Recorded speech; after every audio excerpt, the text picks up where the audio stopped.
Kita akan masuk pada pemberitaan firman Tuhan.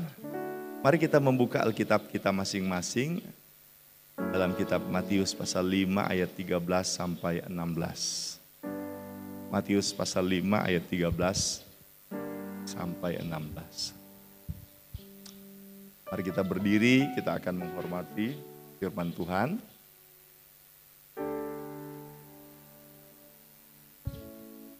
Kita baca sama-sama. Ayat-ayat ini tidak panjang, hanya 4 ayat. Kita baca sama-sama dalam nama Tuhan Yesus Kristus. 2, 3.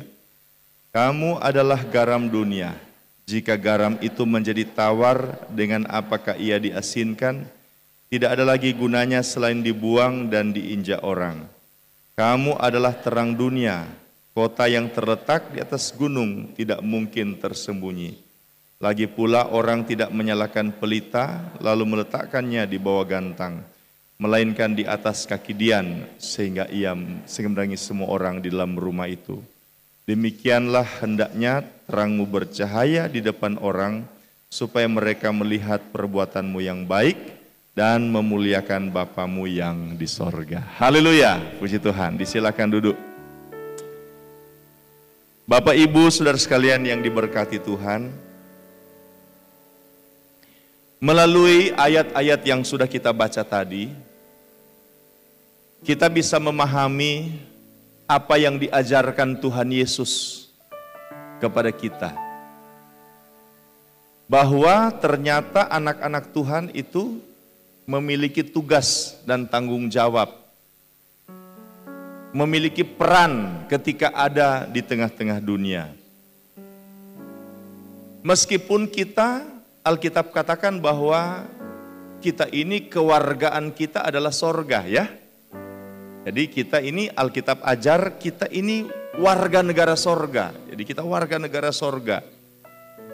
Sehingga Alkitab ajar karena kita warga sorga, maka pikirkanlah perkara-perkara yang di atas. Atau pikirkanlah hal-hal yang sifatnya sorgawi. Karena kita warga sorga, maka kehidupan kita harus berorientasi pada kekekalan. Berorientasi itu artinya fokusnya pada kekekalan. Fokus. Semua tindakan, perilaku kita, kegiatan kita, kehidupan kita di dunia, itu kita kerjakan untuk sebuah fokus, yaitu kekekalan. Sebab memang kalau kehidupan kita hanya berfokus pada dunia ini, kita tidak bisa jadi anak Tuhan dengan setia. Mengapa? Kita akan kecewa. Kalau kita hanya berorientasi pada hidup ini, kita akan jadi anak Tuhan yang tidak bisa tekun, tidak bisa sungguh-sungguh. Kehidupan yang berfokus pada kekekalan akan menolong kita untuk jadi anak Tuhan yang setia, untuk jadi anak Tuhan yang sungguh-sungguh, anak Tuhan yang benar-benar. Mengapa saya katakan demikian? Sebab kita tahu bahwa hidup kita ini 70 tahun di dunia, kalau kuat 80 tahun. Kalau mau pakai istilah orang Manado, meskipun istilah ini mungkin tidak terlalu biblikal, kalau tamujur 100 tahun. Bahasa Alkitab 70 tahun, kuat 80 tahun. Dan sesudah kehidupan yang sementara itu, saudara-saudara, sesudah kehidupan 70-80 tahun, kita akan beralih pada kehidupan yang kekal. Berapa lama? Selama-lamanya. Berapa lama itu selama-lamanya? Sangat lama, selama-lamanya. Kekal, tidak ada batasnya, tidak ada ujungnya. Karena itu saudara-saudara, kita beribadah, karena itu kita jaga iman, karena itu kita jaga kesetiaan kepada Tuhan. Kalau orang beriman, setia, jaga iman, jaga kesetiaan, cuman karena untuk hidup masa kini, Bapak Ibu saudara sekalian, saya mau sampaikan, kita akan sakit. Dan ketika sakit kita bisa kehilangan iman. Kalau perjuangan kesetiaan kita hanya untuk hari ini. Ada saat kita kekurangan. Dan saat kita kekurangan, kita akan tidak setia lagi kepada Tuhan. Ada saat kita ada masalah. Dan kalau kita ada masalah, kita mulai kehilangan kesetiaan. Masalah pasti ada, sakit pasti ada, kekurangan pasti ada. Tetapi mengapa kita jaga kesetiaan? Karena orientasi hidup kita adalah kekekalan. Di tengah-tengah kita ada umat Tuhan yang sakit. Beberapa hari lalu saya pergi ke seorang ibu yang sakit. Anak Tuhan jemaat kita, pelayan di gereja kita. Beliau sakit, tetapi imannya begitu kuat. Saya yakin mengapa imannya begitu kuat. Karena pikirannya bukan hanya untuk masa kini, tetapi untuk kekekalan. Haleluya. Jadi kehidupan kekristenan itu orientasi kita pada kekekalan. Namun Bapak Ibu Saudara sekalian, namun kita masih tinggal di dunia. Kita masih menjalani berbagai peran dan tanggung jawab selama kita ada di dunia. Karena itu Bapak Ibu Saudara sekalian, meskipun orientasi hidup kita dalam kekekalan, pada kekekalan, tapi anak-anak Tuhan tidak boleh melalaikan tanggung jawabnya di masa kini. Tidak boleh. Saya ulangi ya. Meskipun hidup kita berorientasi pada kekekalan, kita tidak boleh lalaikan tanggung jawab kita di dunia masa kini. Tidak boleh. Kalimat yang bisa saya simpulkan dari apa yang saya uraikan di awal menjadi pendahuluan. Hidup yang berorientasi pada kekekalan, tapi bertanggung jawab pada masa kini. Orientasi kekekalan, tanggung jawab masa kini. Jangan sampai kita kehilangan tanggung jawab di masa kini. Dan dalam Matius pasal 5 ayat 13 sampai 16, bagaimana berperan sebagai umat Tuhan yang bertanggung jawab di masa kini? Maka Tuhan Yesus memberi ilustrasi, kita harus jadi garam dan terang. Garam dan terang. Garam. Banyak sekali saudara-saudara faedah garam, meskipun juga ada sisi negatifnya, tetapi Tuhan Yesus tidak mau ambil yang negatifnya, yang mau ambil positifnya. Jangan sampai orang ambil DP negatif, ngana garam sekali bikin orang darah tinggi. Pokoknya dia di rumah jadi garam. Kenapa? Bikin orang lain darah tinggi. Bukan. Garam di sini itu artinya, ini kalau baca dampak-dampak positif dari garam, memberi rasa. Makanan tanpa garam hambar, tidak ada rasa, tidak enak. Mencegah kebusukan. Ikan dulu sebelum ada freezer, sebelum ada kulkas. Kalau nelayan tangkap ikan banyak, tidak ada es batu dulu untuk untuk supaya awet itu ikan. Maka nelayan-nelayan pakai garam untuk mencegah kebusukan. Ada dampaknya. Kita jadi terang, menerangi kegelapan. Biar hanya kecil terang itu, tetapi dia bisa mengalahkan kegelapan. Garam ketika masuk di masakan tidak terlihat. Beda dengan sarimbata. Apa bahasa Bitung sarimbata? Serai. Panjang tuh serai tuh dia jaga ikan taruh di woku. Taruh di woku. Masakan kalau nyanda ada sereknya sedap, kalau wokunya sereknya sedap. Tapi dia mesti ada di situ. Berani kasih keluar pada dia lebih dulu. Belum Riki mandi di woku, nyanda mau barasa pada dia. Jadi dia mesti dapat lihat. Tapi orang bukan serek yang maunya dapat-dapat lihat. Orang garam. Sudah pernah lihat garam kalau umpama sudah ditaruh di masakan masih tetap garam? Sudah melebur, sudah menyatu dengan kuah masakan itu. Tidak terlihat tetapi berdampak. Terang. Saya coba cari-cari, coba selidiki. Ini terang ini apa maksudnya ya? Apa arti katanya? Apakah ini api? Oh, bukan api. Terang.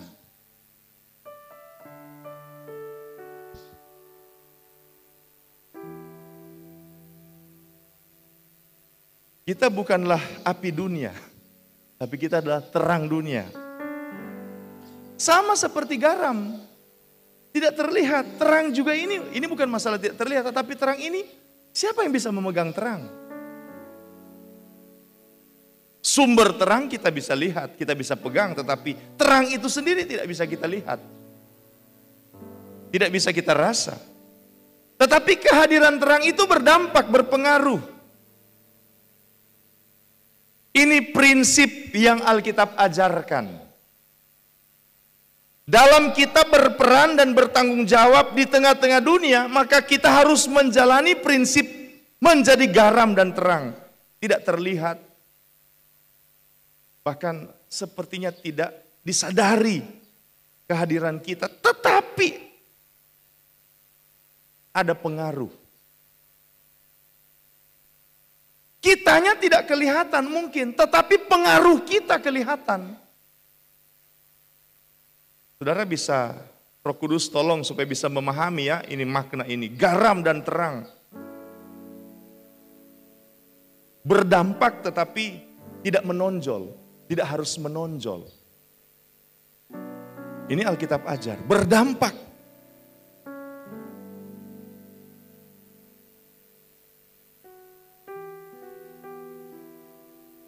Tapi tidak harus menonjol, tidak harus kelihatan. Tapi berdampak.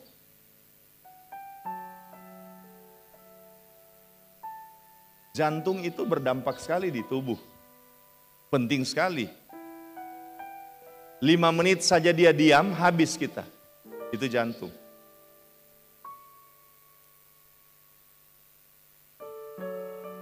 Rambut juga penting bagi kita. Tapi kalau rambut kita habis, kita masih bisa menjalani hidup. Tapi sudah perhatikan, jantung ini saudara-saudara, saya mau tanya ini kepada jemaat. Yang rutin minum vitamin jantung, boleh angkat tangan? Yang rutin minum vitamin jantung, enggak usah bakuliah.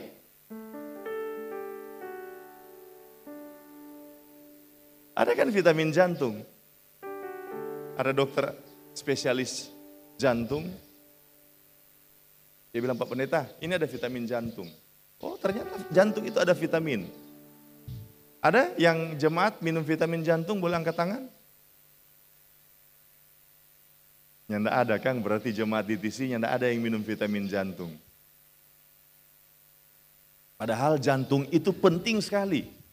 Cuma kadang-kala orang tidak tidak urus dengan penuh perhatian. Rambut, kalaupun hilang, tetap masih bisa hidup. Ada yang tidak pernah gunting rambut, angkat tangan. Duh, rambut ini macam-macam, digunting. Dulu saya gunting sama Om Bram. Tetapi karena saya lihat, sepertinya saya tidak menjadi lebih baik di tangan Om Bram. Maka saya beralih ke tempat gunting yang mantap sekali di atas sana. Saudara yang mau gunting rambut di situ, bagus. Dan setelah saya gunting di situ, saya jadi lebih keren, saudara-saudara. Bagus ya itu, saudara-saudara. Om Bram semua tersinggung, Om Bram akan bilang, habis manis sepah dibuang. Tapi tidak apa-apa, Om Bram tidak ada, tidak apa-apa. Coba kita renungkan, jantung vital, berapa banyak kita minum vitamin jantung, jaga kesehatan jantung. Tapi rambut penting juga, tetapi tidak sevital jantung, kita rawat. Tidak salah, semua orang ingin hal yang baik. Jadi ini tidak salah, tapi saya mau sampaikan begini, kurang lebih kehidupan kita anak-anak Tuhan dibahasakan, digambarkan seperti garam dan terang. Tidak menonjol, tetapi berdampak. Itu yang saya mau sampaikan, itu yang saya mau tekankan. Tidak menonjol, tetapi berdampak. Haleluya, haleluya, haleluya. Nah sekarang, saya mau sampaikan empat tindakan, 4 aplikasi dari menjadi garam dan terang. Supaya kita akan sampai pada kesimpulan di dalam Matius pasal 5 ayat 16. Jadi 4 hal ini kita lakukan, maka kita akan memberi apa? Ayat 16. Coba kita baca ayat 16 ya.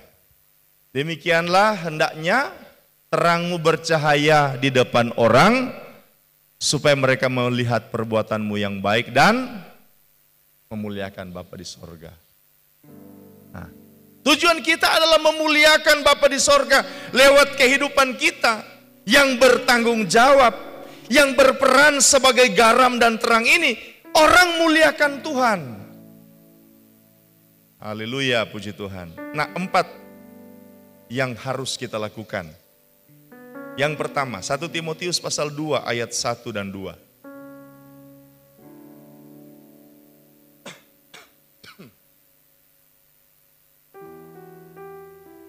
Satu Timotius pasal 2 ayat 1 dan 2. Baca sama-sama. 2, 3. Pertama-tama aku menasihatkan, naikkanlah permohonan, doa syafaat, dan ucapan syukur untuk semua orang, untuk raja-raja dan untuk semua pembesar, agar kita dapat hidup tenang dan tentram dalam segala kesalehan dan kehormatan. Pertama, doa.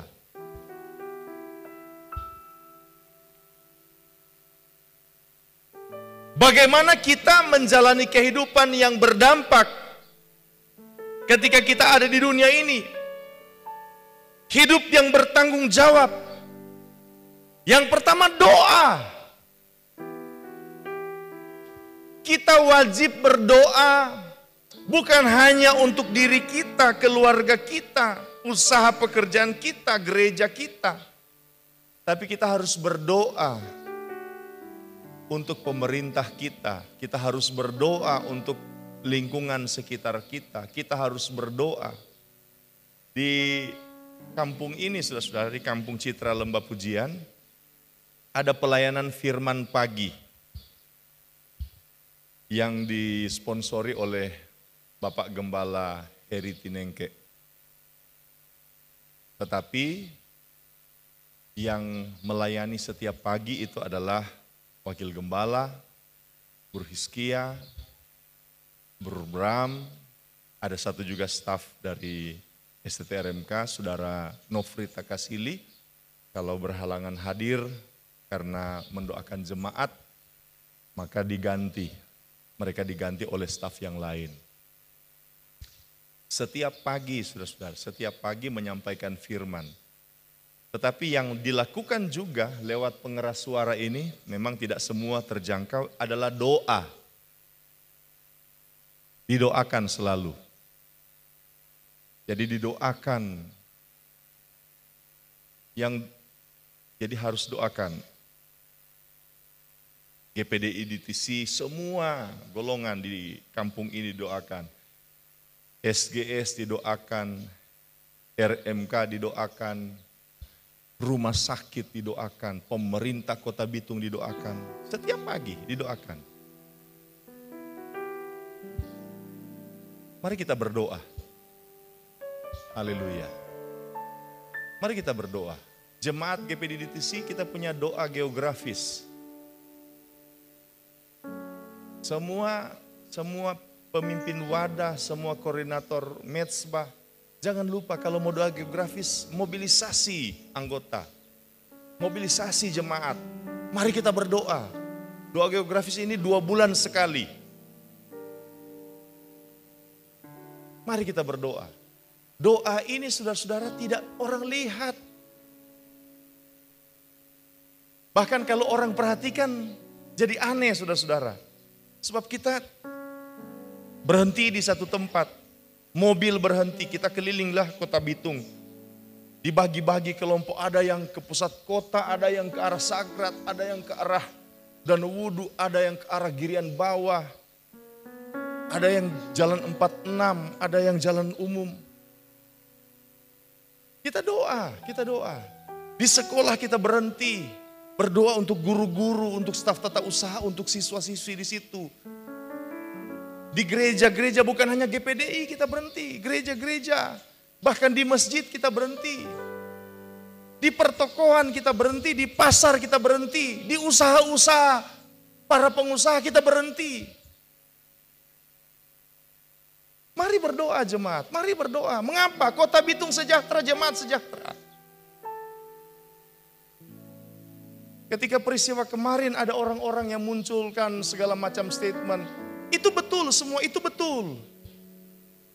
Tindakan ini sudah saling melukai. Tetapi jaga kedamaian. Bitung kacau, kita juga kacau.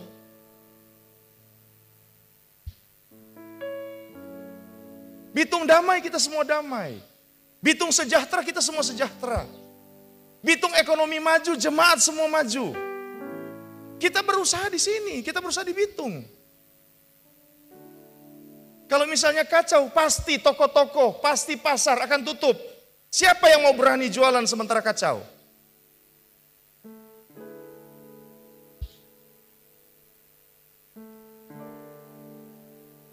Orang selalu lihat kacau ada aktor intelektual, tetapi kita anak-anak Tuhan paham. Semua itu karena ada dalang, kuasa kegelapan, roh-roh jahat di udara. Karena itu kita perlu doa. Haleluya. Kita perlu doa.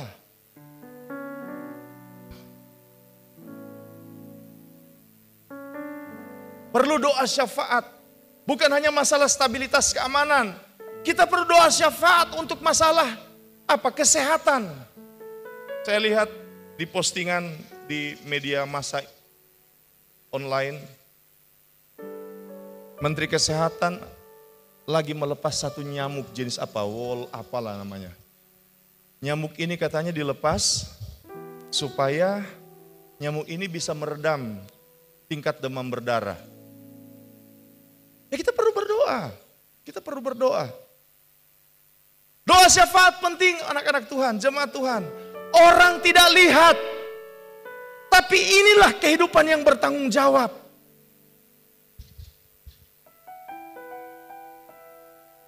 Doa syafaat itu tidak kentara, tidak dapat derma, tidak dapat apresiasi, tidak dapat penghargaan. Orang tidak akan menyanjung kita, tidak. Tetapi doa itu besar kuasanya. Hari itu saya ajak seluruh jemaat, mari ikut doa geografis. Bahkan saya mau sampaikan ini saudara-saudara, dengan agak memaksa. Bukan untuk kepentingan pribadi, tetapi untuk kepentingan kita bersama. Mari kita berdoa untuk kota kita.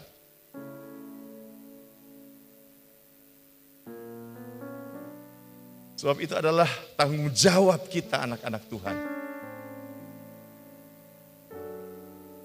Yang kedua, Kolose 4 ayat 6. Jadi tanggung jawab yang pertama berdoa. Tanggung jawab kedua, kita baca sama-sama dalam nama Tuhan Yesus Kristus. 2, 3.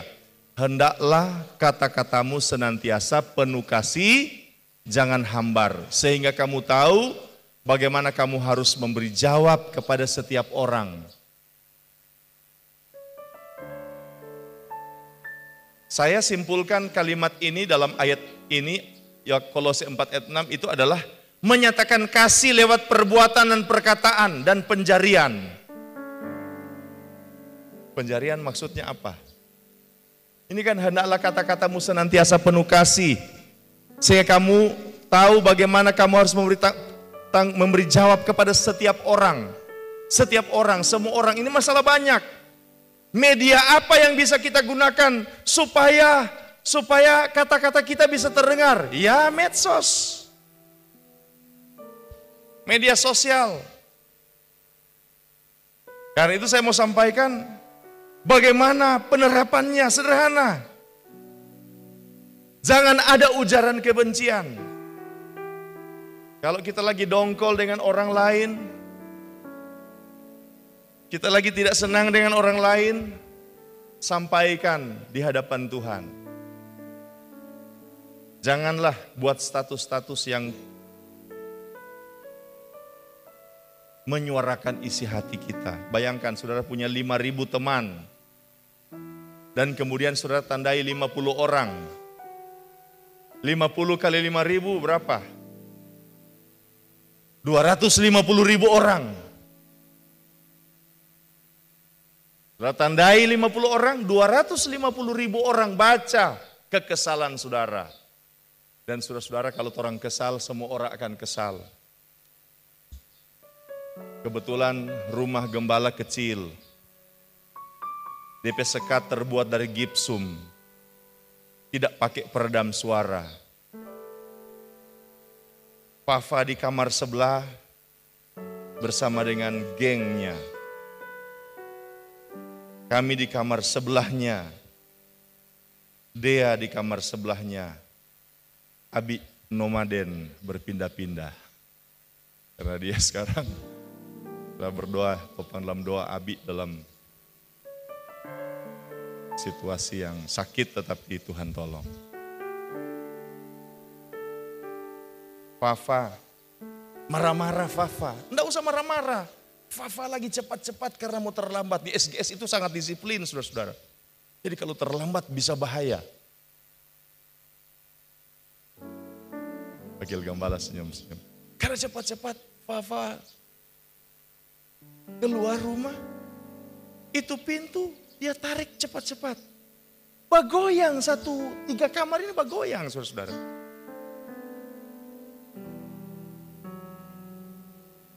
Karena pintu yang ditarik, karena Fafa angin lewat. Kong Fafa mulai pakai cia semua terlambat. Dia lagi dari kamar keluar, baku dapat di perempatan. Jadi cerita. Saya tidak ada masalah dengan anak-anak ini. Tetapi mereka bisa mengganggu kenyamanan saya.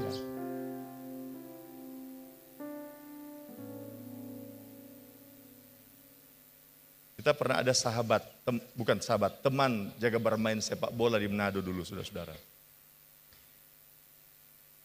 Kita tahu dia baik-baik. Tapi satu waktu dia berstatus memakai saja. Saya mau tanya saudara-saudara, waktu dia berstatus memakai, kita ada baca apa?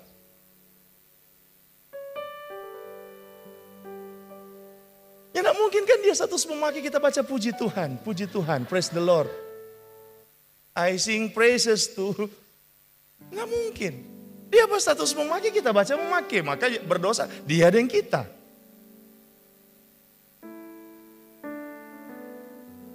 Haleluya, haleluya. Haleluya.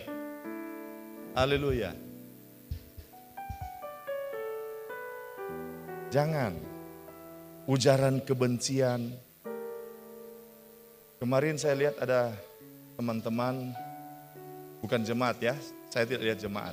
Tapi saya lihat ada teman-teman yang mungkin karena apa ya, mungkin suka ikut bersama, berempati dengan situasi yang ada. Saya berpikir positif. Tetapi mulai diposting video. Video. Saudara-saudara itu kan, itu membakar. Saya ingat kesaksian dari senior, anggota majelis daerah, Pendeta Berti Motulo. Beliau waktu itu dengan sepeda motor dari arah Manado. Sampai di Basaan, dia ke arah Rata Totok. Jadi orang kalau tahu daerah sana pasti tahulah ini cerita ini. Dia mau pulang ke Rata Totok karena beliau gembala di sana. Sampai di Basaan, dia dengan sepeda motor RX King, saudara-saudara. Pas turun-turun masuk kampung, saudara-saudara, itu jalan rupanya batu-batu kecil, dang. Jadi beliau nyendak terlalu stabil DP motor, kemudian ada anjing lewat. Anjing lewat, saudara-saudara. Ya, tapi karena sudah kecepatan agak rendah, tidak terlalu cepat, karena sudah oleng saat ini batu-batu kecil, itu anjingnya tidak apa-apa. Tapi itu anjing bataria keras sekali. Dan saudara tahu apa akibatnya? Semua anjing. Kita bilang begini Pak Om Berti, kita bilang, Kong, nyanda apa-apa toh? Fit, nyanda apa-apa fit kita. Hele tagores nyanda. Hele biru sedikit nyanda. Tapi fit nyanda tahu di malo dang. Kiapa? Itu anjing satu kampung ada bakrumun pe kita. Kalau orang semua mulai bakau kata. Karena anjing bakau satu kampung datang. Kiapa om, kiapa om, kiapa om. Puji Tuhan nyanda jadi sekarang. Sebab kalau jadi sekarang pasti doakan, bantu doa. Padahal tidak tak cukur sama sekali. Tetapi sudah viral kemana-mana.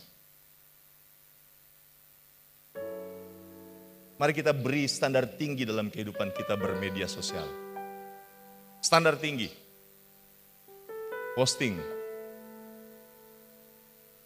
Ayat firman, posting khotbah. Kata-kata yang memberkati. Saudara mau posting, saudara punya pekerjaan, tetapi yang dalam batas-batas yang wajar dan baik. Silakan.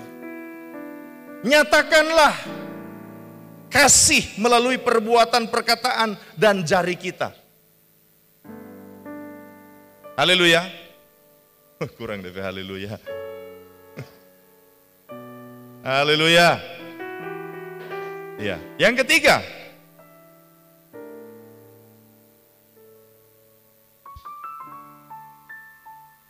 Yeremia 29 ayat 7. Yeremia 29 ayat 7. Usahakanlah kesejahteraan kota kemana kamu aku buang dan berdoalah untuk kota itu kepada Tuhan, sebab kesejahteraannya adalah kesejahteraanmu. Yang ketiga adalah mengusahakan kesejahteraan. Di sini kesejahteraan ditulis dengan kata shalom atau damai. Nah, bagaimana mengusahakan damai? Oh, banyak cara. Tapi saya mau pakai cara firman.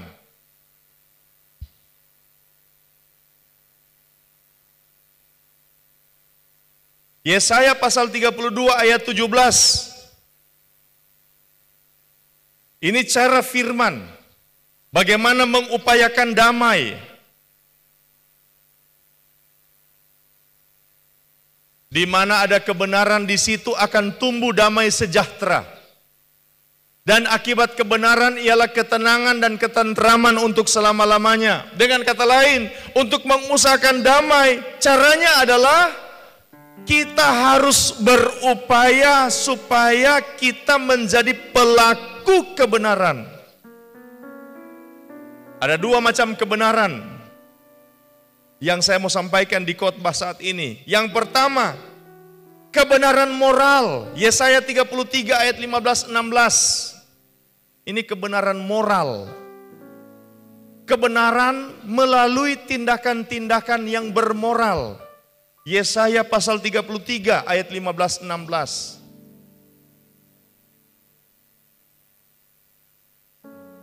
Orang yang hidup dalam kebenaran, yang berbicara dengan jujur, yang menolak untung hasil pemerasan, yang mengebaskan tangannya supaya jangan menerima suap, yang menutup telinganya supaya jangan mendengarkan rencana penumpahan darah, yang menutup matanya supaya jangan melihat kejahatan. 16. Dialah seperti orang yang tinggal aman di tempat-tempat tinggi, bentengnya ialah kubu di atas bukit batu, rotinya disediakan, air minumnya terjamin. Mundur ayat 15 lagi. Beberapa hari lalu, atau mungkin minggu lalu,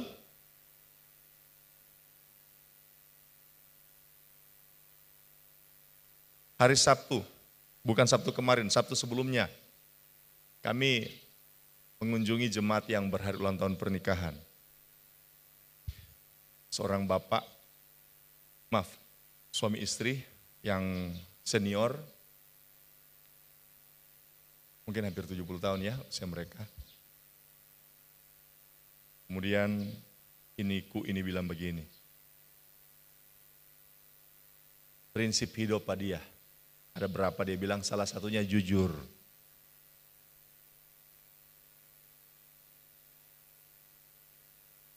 Ini masalah kebenaran moral.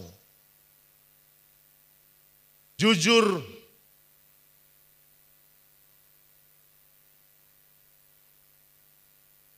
Menolak untung hasil pemerasan, jadi menolak mendapatkan keuntungan yang tidak pantas. Tidak menerima suap. Tidak mau terlibat dalam rencana-rencana jahat.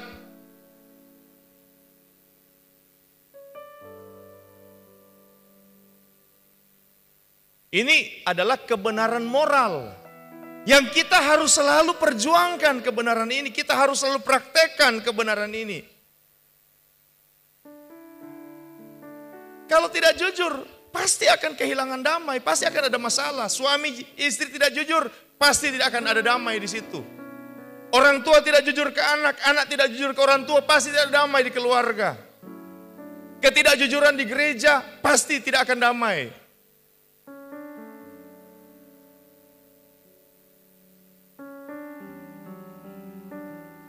Ketidakjujuran di masyarakat pasti tidak damai. Ini harus kita perjuangkan, harus kita perjuangkan. Apakah boleh Pak Pendeta, misalnya suami istri, istrinya dituduh oleh suaminya, kamu selingkuh, atau suaminya dituduh oleh istrinya. Bisa ada kemungkinan itu Bapak Ibu Saudara sekalian. Tapi kalau kita hidup jujur, Tuhan bela kita. Kita menjalin usaha, relasi bisnis dengan orang lain. Kita jujur, tetapi orang lain mulai provokasi. Jangan khawatir, Tuhan bela kita.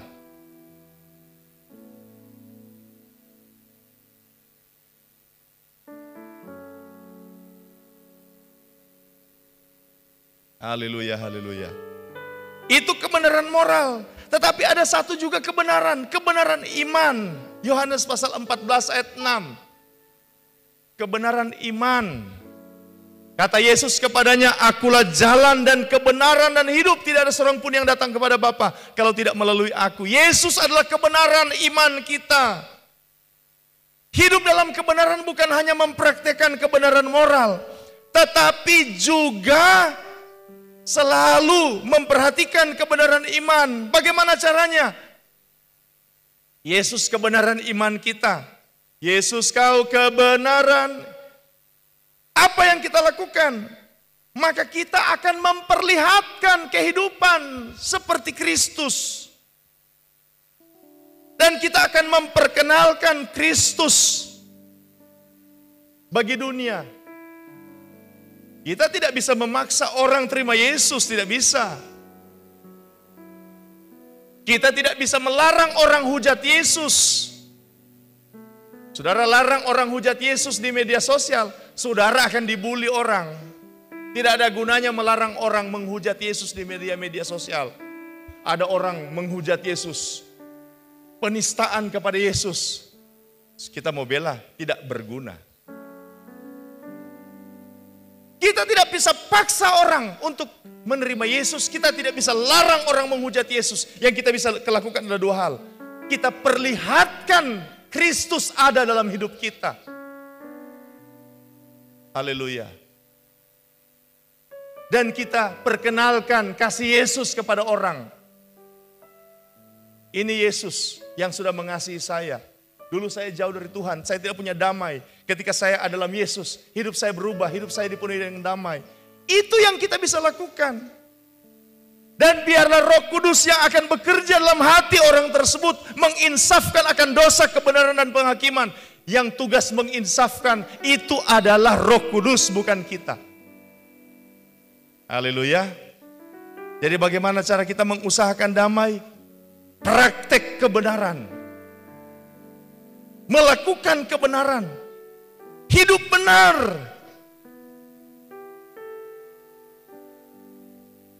Haleluya. Terakhir,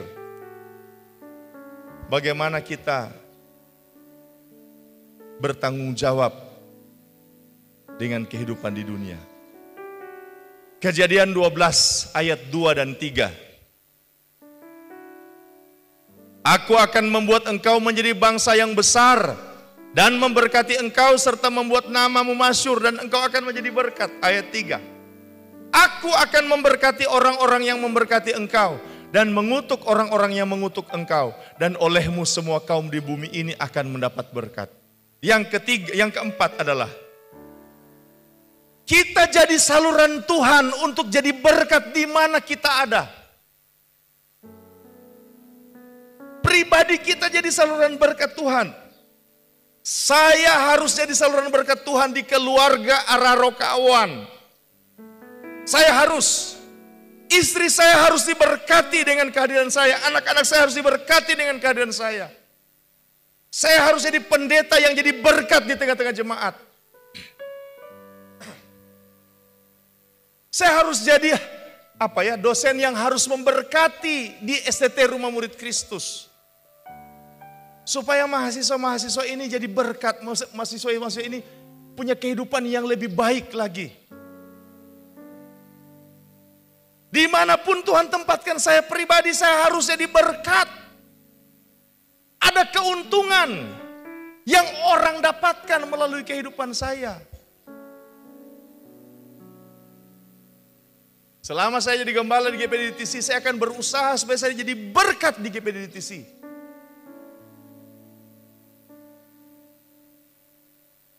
Selama saya jadi ketua sekolah, saya harus jadi berkat di STRMK. Dimanapun Tuhan tempatkan saya. Dan saudara-saudara tidak boleh ada pikiran begitu. Kong kalau kita jadi berkat, kong kita mau dapat apa? Biar rakang, Tuhan berurusan itu.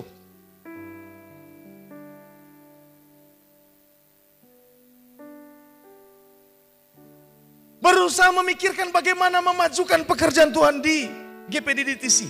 Bagaimana memajukan pekerjaan Tuhan di STRMK. Bagaimana memajukan. Bagaimana mengatur, bagaimana menata, bagaimana supaya semua teratur, supaya ada kemajuan. Seorang kepala rumah tangga yang baik adalah dia selalu berpikir bagaimana DP anak-anak supaya maju, bagaimana DP anak-anak supaya sehat, bagaimana DP anak-anak supaya baik. Ketika Bapak Ibu Saudara sekalian bekerja, misalnya jadi pemimpin perusahaan, sudah harus berpikir bagaimana supaya TP karyawan itu semakin diberkati. Bagaimana supaya TP karyawan itu semakin maju. Begitu juga karyawan, bagaimana supaya menguntungkan perusahaan ini. Bagaimana, itu semua yang harus kita pikirkan. Di Alkitab ada dua contoh, Yusuf dan Daniel. Yusuf jadi berkat, di rumah Potifar, usaha Potifar maju. Di penjara karena difitnah, Yusuf masuk penjara, tetapi di tengah-tengah penjara dia jadi berkat bagi kepala penjara. Kepala penjara jadi apa? Jadi free karena apa? Yusuf bantu-bantu DP tugas. Dapat gaji apa Yusuf? Tidak dapat apa-apa. Tetapi semua yang kita lakukan tidak akan sia-sia. Yusuf akhirnya dipromosikan jadi Mangkubumi, jadi Perdana Menteri. Selama dia jadi Perdana Menteri, dia jadi berkat bagi Firaun. Kadang-kala orang berpikir begini, tapi bos kok jahat. Yusuf ini, DP bos Potifar. DP bos kepala penjara, DP bos Firaun. Semua itu tidak betul. Tetapi dia berusaha jadi berkat. Menguntungkan mereka. Dan akhirnya apa? Yusuf juga diberkati.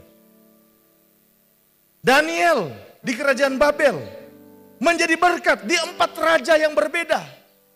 Nebukadnezar, Belshazzar, Darius, Kores, dia jadi berkat di semua raja. Kadang-kala kita marah-marah sendiri. Kenapa kita seperti... Mari, tidak usah pikirkan apa yang akan dilakukan oleh penguasa pemimpin kita kepada kita. Banyak kali orang bilang, hukum pemimpin, hukum bos. 1, boss is always right. Bos selalu benar. Yang kedua, bila salah, tinjau hukum pertama. Jaga jadi itu saudara-saudara. Karena itu saudara-saudara, kalau saya atau saudara-saudara orang ada di sebuah organisasi, di sebuah institusi, di sebuah perusahaan, di sebuah company, kita hanya lakukan apa yang kita bisa lakukan, berusaha untuk majukan, berusaha untuk mendatangkan keuntungan, dan biarkan Tuhan menilai dan Tuhan berkati kita. Haleluya. 4 cara menjadi anak Tuhan yang bertanggung jawab. Berdoa, nyatakan kasih lewat perbuatan dan perkataan. Tampilkan kebenaran. Perkenalkan Yesus kepada orang lain. Dan yang terakhir, jadilah kehidupan yang penuh berkat. Dimanapun, dalam bentuk apapun posisi kita. Status kita, identitas kita, jadilah berkat dimanapun kita berada. Dengan cara itu, kita jadi garam, kita jadi terang. Orang melihat perbuatan kita yang baik dan memuliakan Bapa di sorga. Amin. Haleluya, puji Tuhan.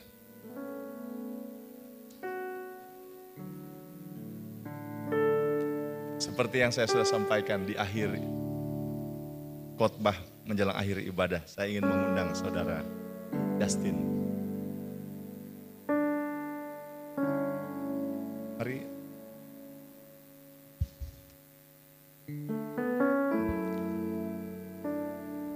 Aku mau sepertimu Yesus. Ku mau sepertimu Yesus. Di